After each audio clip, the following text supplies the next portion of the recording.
investment report, down from an average of around 12% in the first 10 years of the millennium, and maybe, based on my experiences with other groups, a little bit lower than some of you might have thought.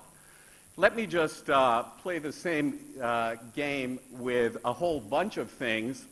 So let me explain what I'm trying to do here. Telephone calls.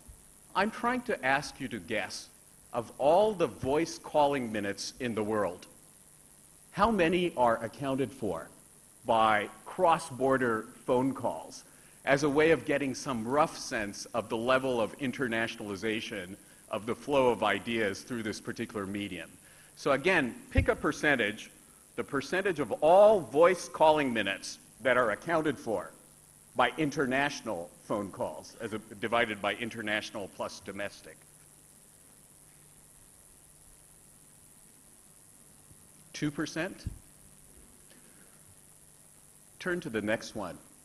Look at people flows.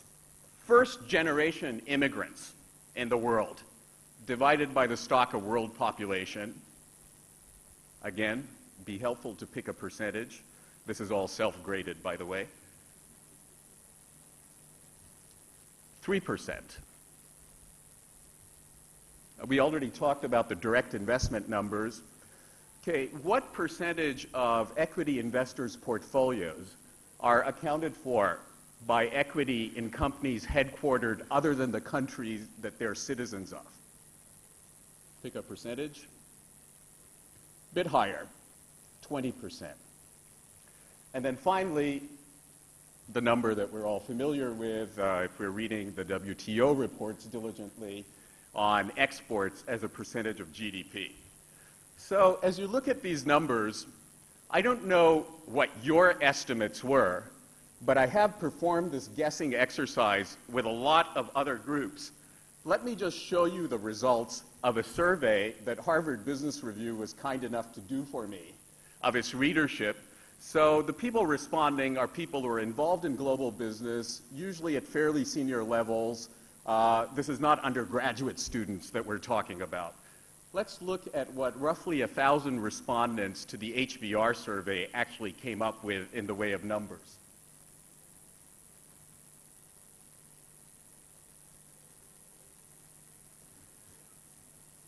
So there is some suggestion of error here.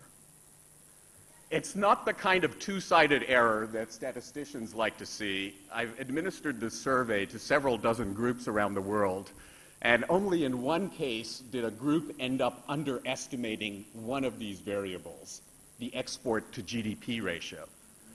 And third, even by the standards of a social scientist, these are large errors that we're talking about. We're talking about things being off by a factor of 2, 3, 5, or 10. Even the export to GDP ratio, if we take account of all the double counting that's built into the trade figures, we start to see that there's roughly a 2-to-1 multiple between what people's intuitions are and what the actual levels of integration tend to be. So the first point I wanted to make is that the globalization glass is not full. If you look at these numbers, the globalization glass is maybe 10 or 20% full. And the question is, can we figure out a way of making it fuller than it currently is, which is the second topic I want to turn to. So what's behind these relatively low numbers that we saw on the previous slide? Obviously, trade economists have spent a lot of time focused in particular on what they call the mystery of the missing trade. And here, since this will be familiar to many people, I've just summarized very quickly what the mystery of the missing trade is. The mystery of the missing trade has to do with the observation that if you take, say, a Canadian province like Ontario, look at how much it trades with another Canadian province like, say, British Columbia, versus how much it trades with a US state, say Oregon, which is roughly as far from Ontario as British Columbia is, has roughly the same economic mass as British Columbia.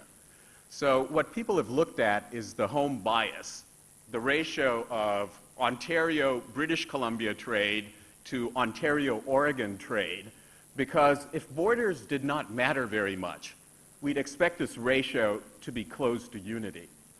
A long-standing, and this is the topic of literally hundreds of papers now in the trade literature, has sought to unpack the mystery of why, back in 1988, the home bias was 20 times, this is not 20%, this is 20 times as much trade between Ontario and British Columbia as between Ontario and Oregon.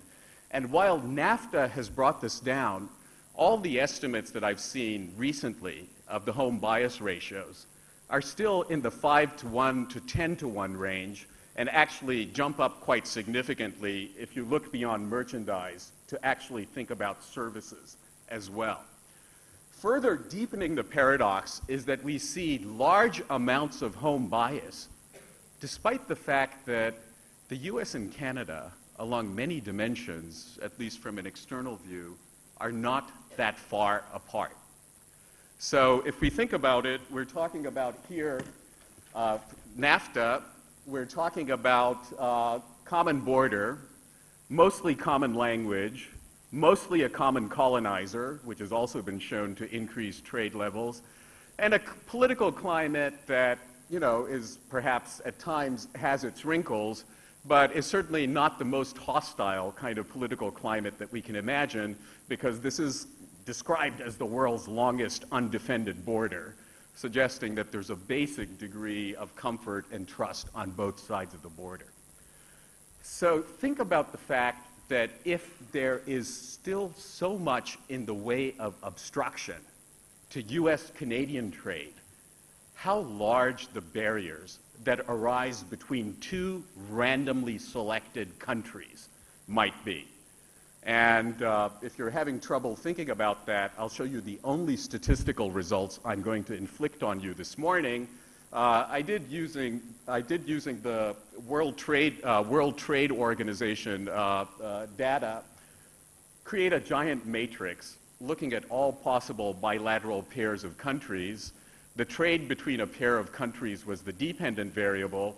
And then after controlling for things like economic size and distance, I tried to figure out what the differential impact of similarities versus commonalities on various dimensions was. So to help you interpret this chart, what this chart's saying is if two countries speak the same language, trade between them is going to be almost 50% higher, based on my estimates, than trade between two otherwise similar countries that spoke different languages. Common regional trading bloc helps. These are lower than the estimates that some other people have gotten. In general, these are low estimates rather than high estimates, but again, helps pump up trade significantly. Take a look at the really big bar on this chart. If two countries ever had a colony-colonizer link in their past mostly, and some of these have expired more than a century ago, if you think about Spain and Latin America, you still expect roughly 3 times as much trade between them as between two countries lacking that link. So forth and so on. A common currency more than doubles trade according to these estimates. A common land border more than doubles trade. So you're probably not surprised by the signs of these effects. Intuitively, we understand that people who speak the same language are probably going to find it easier to engage in commercial relationships with each other. But what is surprising, or was surprising to me at least, are the magnitudes of these estimates. Way larger than, again, when I quiz groups, what they estimate these estimates to be. And another way of seeing the magnitude here is to note that two countries that share all 5 of these commonalities are predicted to trade roughly about 30 times as much with each other when we multiply out all these effects as two countries that don't share these commonalities. And so this is general results from trade theory. A lot of my work has focused on thinking on unpacking this list of variables that I had on the previous chart and thinking a little bit more deeply about all the stuff we know about all the cultural impediments, not just different languages, to trade,